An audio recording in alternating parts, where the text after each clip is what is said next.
Hello everybody, we've now reached 2015. So a quick look at some of the things that piqued my curiosity that year.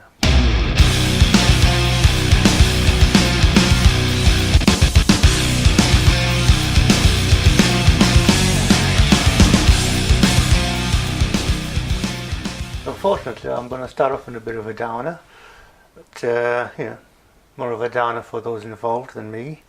12 people were killed and 11 were injured by, let's have a look here, by Al-Qaeda's Yemeni branch. Apparently they have branches now. They attacked and killed the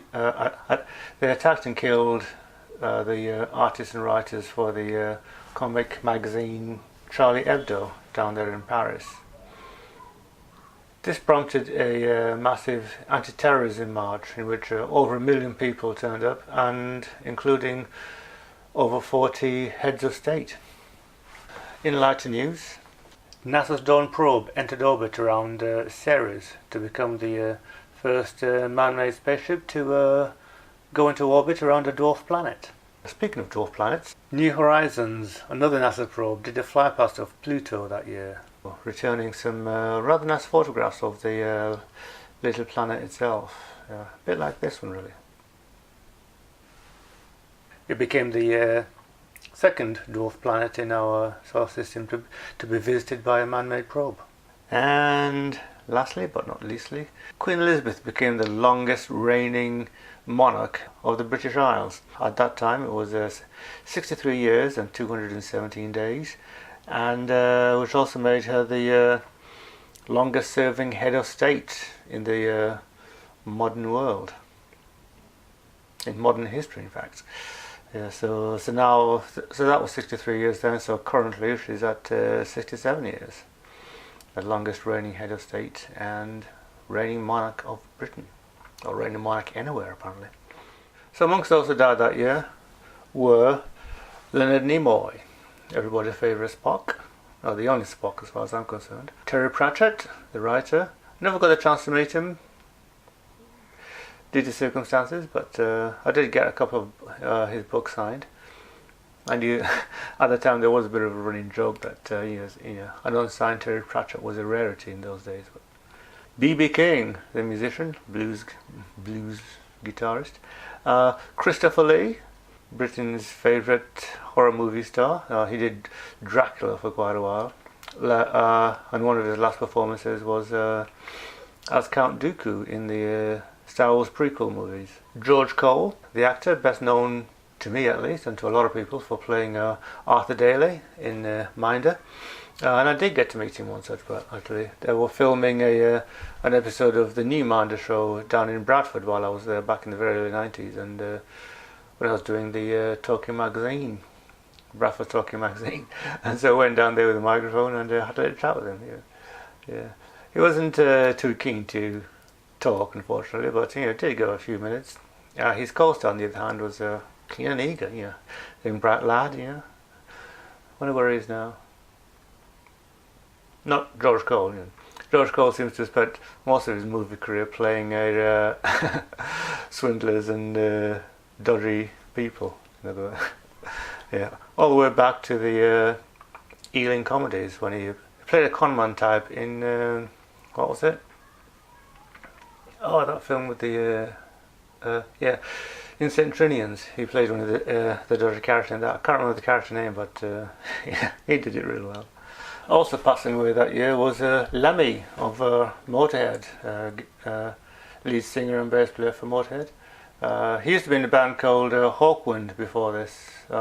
He used to be a roadie for Hawkwind, and got to be in the band. He did a song for them called, what was it, Silver Machine. Oh God, Silver Machine, about biking. And much to I don't know if this is an apocryphal story about Lemmy and Hawkwind, but much to Hawkwind's annoyance, the song that this young man did, Lemmy, gave them their first chart hit, and you get the impression that the last thing Hawkwind wanted was to be on top of the pop for the chart hits. So, anyway, Lemmy eventually formed Motorhead, and great things came from that band. well, yeah. I saw them live in Bradford once. I didn't get a chance to interview the band because one of the band members had a bereavement, so they decided not to do any interviews with anybody. So, but I spoke to lots of the roadies and did a bit of a behind the scenes at a rock concert. So that was fun, and the gig was amazing. Natalie Cole, daughter of Nat King Cole. Demis Roussos, the Greek singer. Yeah. Grace Lee Whitney passed away that year. You'll remember her as Yeoman Rand in Star Trek, the original series, yeah, Chinese Rand. She also had a part in Some Like It Hot. She was one of the band members in that movie. It's one of those things where you blink and you miss her. Well, not really. There's really only 3 leads in that movie, or 4 people who had much in the way of speaking roles. And he had the whole band behind him, and she was one of the musicians in the band. According to what I read about her, she was also a singer, and I never knew that. Tanith Lee passed away that year as well. She was a writer of over 90 novels and plenty of short stories, and she wrote 2 episodes of Blake 7, so she must have been good. Cilla Black passed away that year. Also Jules Bianchi, Formula 1 racing driver who crashed a couple of years before this at the Japanese Grand Prix, suffering head injuries from which he never recovered, passing away in the summer of 2015. And he was doing well actually. He scored his first point at Monaco, starting from quite far back. So anybody who can overtake and get points at Monaco in a car that, quite frankly, is not up to the job is quite promising as a driver, let me tell you. Another motor racing driver who passed away that year was Justin Wilson. He also did a bit, I think he did a stint in Formula 1 for a couple of years, but went over to America, to the IndyCar scene, and he did very well for himself over there.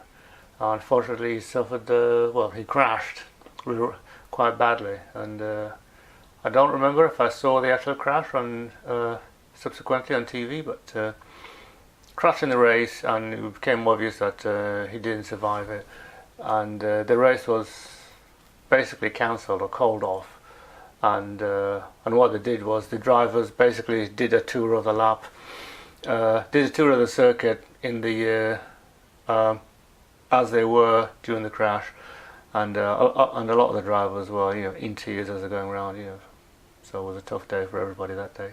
Others who passed away that year included Rod Taylor, who was described as a suave and handsome Australian actor who went to Hollywood in the 50s. You remember him? He was in, if you don't know who he is, he played the lead role in The Time Machine, the original Jules Verne, the original George Powell film from the 1950s, not the new one. Also Patrick Macnee, the original Avenger, not the Marvel Avenger, the British Avengers. Yeah.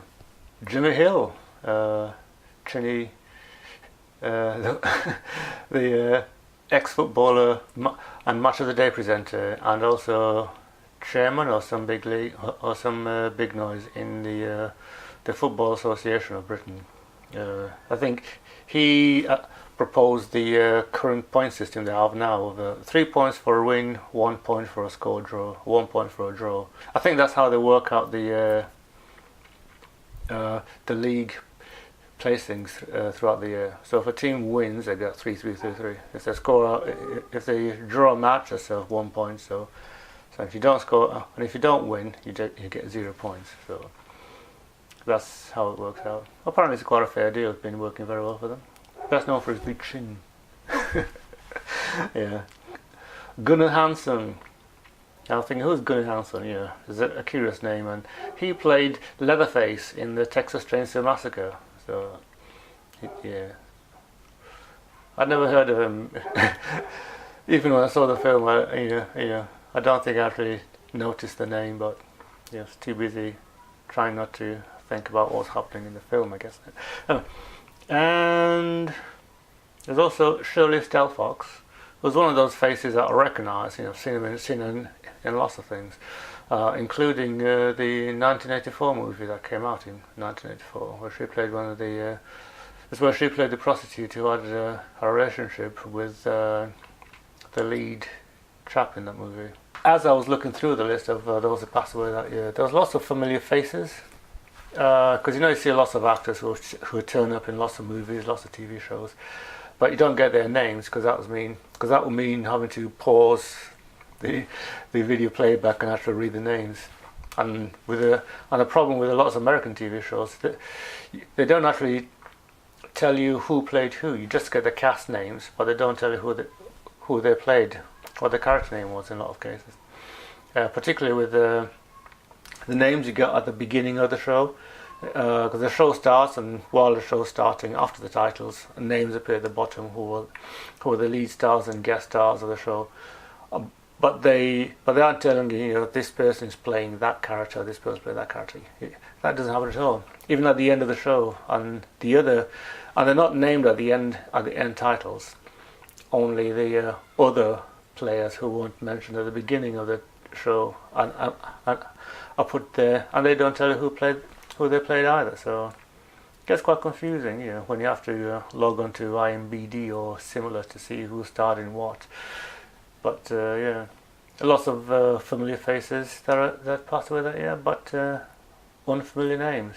So anyway, 2015, I'm 47, counting up to where we are now.